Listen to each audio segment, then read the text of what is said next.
వారికి ఏ చిన్న పని ఉన్నా ఉరకలెత్తుతున్న పెన్నా నది దాటాల్సిందే. ప్రమాదమని తెలిసిన నాటుపడవల్ని ఆశ్రయించాల్సిందే. ఇది కడప జిల్లా కేంద్రానికి కూతవేటు దూరంలోనే పెన్నా నది పరివాహక గ్రామాల పరిస్థితి.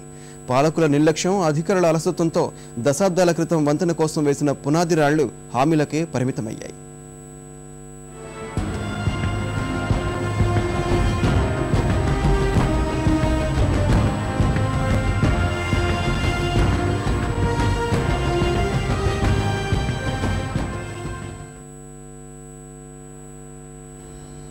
కడప నగరానికి 7 కిలోమీటర్ల దూరంలో ఉన్న సిద్ధవటం మండల వాసులు రవాణా సదుపాయాలు లేక దశాబ్దాలుగా ఇబ్బందులు ఎదుర్కొంటున్నారు.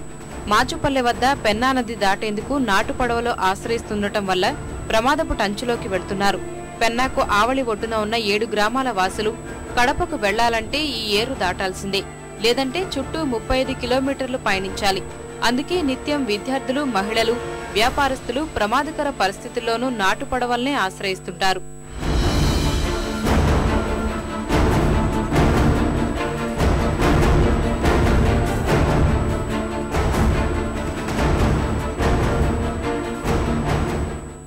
పిల్లలకు జ్వరం వచ్చినప్పుడు చాలా కష్టంగా ఉంది.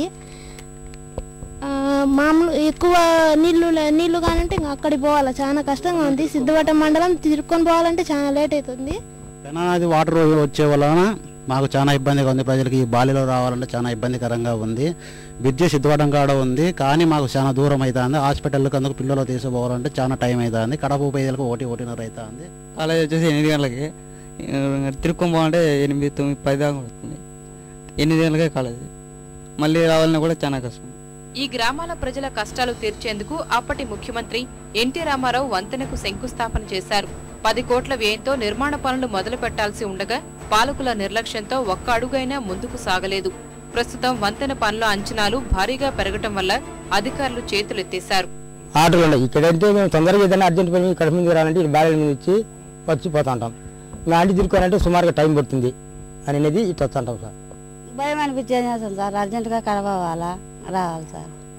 అవి ఇప్పుడు డైలీ వెళ్ళాలి, రోడ్డు మార్గం లేదు, చాలా ఇబ్బందిగా ఉంది. ఇట్లా బస్సు మార్గం లేదు, ఆటో వెళ్ళాలంటే 100 రూపాయలు 200 అడుగుతారు. ఏమి లేదు, రూట్ బస్సులు లేవు, ఆటోలో పోవాలంటే చాలా దూరము. అందుకోసం ఇట్లా షార్ట్ కట్ అయితే దగ్గరనే ఇటు వస్తుంటాం. 3 దశాబ్దాల క్రితం ఏర్పాటు చేసిన వంతెనను ఇప్పటి వరకు పూర్తి చేయకపోవడం ప్రభుత్వ నిర్లక్ష్యానికి నిదర్శనం. ఇప్పటికైనా సర్కారు వీటిపైన దృష్టి పెట్టి ఈ గ్రామస్తులను ఆదుకోవాల్సిన అవసరం ఏర్పడింది. కెమెరామ్యాన్ జగదీష్తో మురళి, ఈటీవీ న్యూస్, కడప.